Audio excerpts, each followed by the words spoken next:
இன்னைக்கு உதாரணத்துக்கு நம்ம சென்னையை மட்டும் நீங்க எடுத்துக்கிட்டீங்கன்னா, சென்னையில மட்டும் நீங்க பாருங்க, பில்டப் சர்ஃபேஸ் நம்ம சொல்லுவோம். பில்டிங், ரோடு புதுசா நம்ம சிட்டிக்குள்ள என்ன போட்டிருக்கோம். ஒரு காலத்துல சென்னை பொறுத்தவரை 36% தான் இந்த நகரத்துல பில்டப் ஏரியா இருந்துச்சு. இன்னைக்கு சென்னை பாத்தீங்கன்னா பில்டப் ஏரியா வந்து 67%. 67% சென்னை பரப்புல ஏதர் பில்டிங் இருக்கு, ரோடு இருக்கு. 33% மட்டும்தான் ரோடு பில்டிங் இல்லாம இருக்கு. அப்ப அவ்வளவு கான்கிரீட், அர்பன் கான்கிரீட்டை ஒரு தலைநகரத்துக்குள்ள கொண்டு வந்திருக்கோம். அதே போல இந்த பகுதியை சுத்தி பாத்தீங்கன்னா வெஜிடேஷன், இந்த பச்சையா இருக்கக்கூடிய வெஜிடேஷன் நம்ம என்ன சொல்றோம், 25% இருந்த வெஜிடேஷன் சென்னையை சுத்தி, சென்னையில இன்னைக்கு அது 10% குறைஞ்சிருக்கு. கடந்த 10 ஆண்டுகள்ல மட்டும் 2015 இருந்து 25 வரை.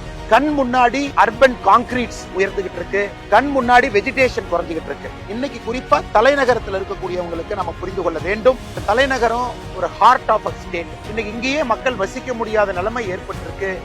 எல்லா வீட்லயும் ஏசி போடணும், மல்டிபிள் ஏசி போடணும்.